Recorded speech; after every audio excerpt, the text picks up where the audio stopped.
you are to catch on fire, make sure to stop, drop, and roll. Watch. Stop, drop, and roll. And if someone's with you, you can smother them with a blanket. Okay. For treatment of burn injuries, you want to make sure you remove burnt or singed clothing.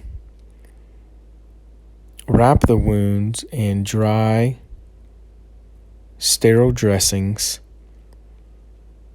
And if you want to keep the wounds cool, stop the burning process by using cool water, not cold water or ice.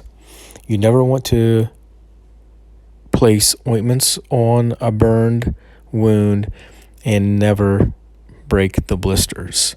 If burns are significant enough, you want to make sure you call 911 or seek medical treatment.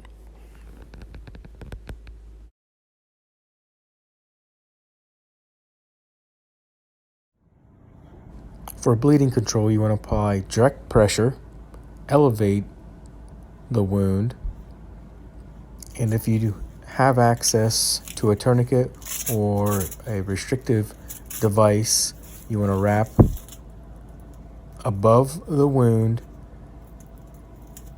and apply pressure, in this case with a tourniquet, with a twisting motion until the bleeding has stopped. All right, we're going to go over just basic CPR on an adult patient. You come to somebody, you saw they're down, they collapsed. First thing you want to do is make sure everything is safe around you before you proceed to the patient. And if you're alone, you start CPR, somebody is near you, hopefully there's somebody nearby, then you'll have them activate 911. You'll do 30 compressions to 2 ventilations. And when they're activating 911, hopefully you're in an area where you would have an AED available and you can apply the AED. So you come up to a patient, you shake and shout, "Are you okay? Are you okay?" Kind of do a sweep down the body. Some say look, listen, and feel. You're looking to see if they're breathing. You're feeling for a pulse. And this should be done in less than 10 seconds. If there is no pulse, you find the middle of the chest. The little V here is called the xiphoid process. Kind of go 2 fingers above that, palm of your hand, put right in the middle of the chest. And what you want to do is use your weight as you're doing CPR. Go above the patient using your own weight and completing the chest compressions. You'll do 30 and then you'll give breaths. For this, I'm not going to put my mouth on the mannequin, but you'll go 2 breaths. There are devices out there that give you a barrier to provide, to put over the patient's mouth if you don't want to do mouth to mouth. There's also hands-only CPR, which in public I would highly recommend rather than doing any mouth-to-mouth resuscitation to the patient.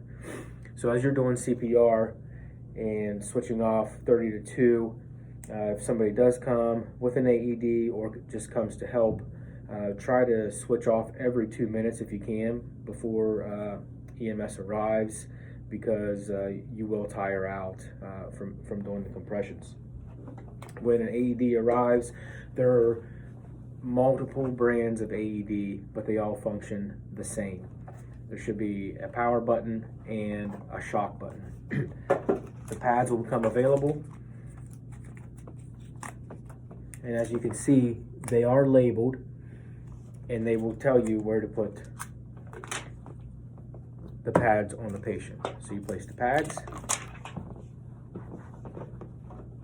plug in,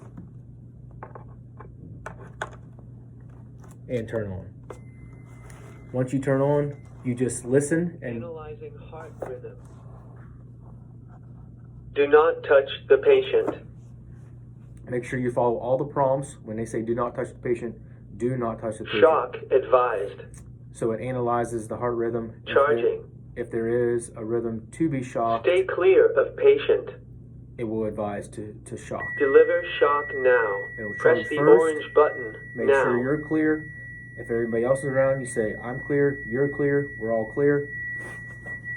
Deliver shock now. And then press the orange button The flashing now. light, it'll prompt you to shock. Shock delivered. Begin CPR. Then it'll tell you to go ahead and do it, and then it'll actually beep. Most of them will, to get you into the rhythm of the CPR. You'll do that. It'll reanalyze after 2 minutes, and it'll tell you whether to shock or not shock.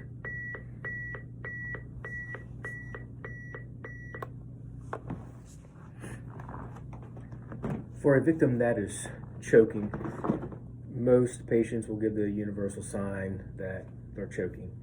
And what you want to do is the Heimlich Maneuver. Very simple. You get behind the patient. You want to find right below, like we did in CPR, below the xiphoid process. Go there. Use your fist. Cover with your other hand. And you want to push in and up, upwards motion. Heimlich Maneuver. Here. Up, up. Until whatever is lodged becomes dislodged.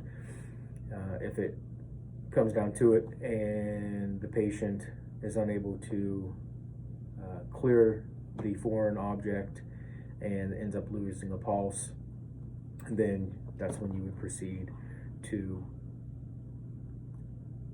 CPR. So again, somebody's given the sign of choking, get behind them, right in the middle of the abdomen, and an upward motion. Up.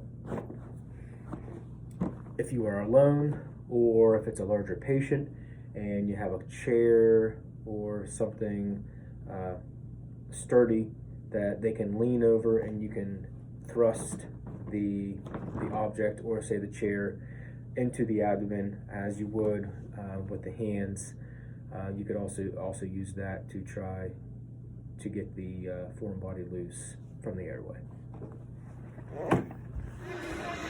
Starring Ryder and Parker Gallagher.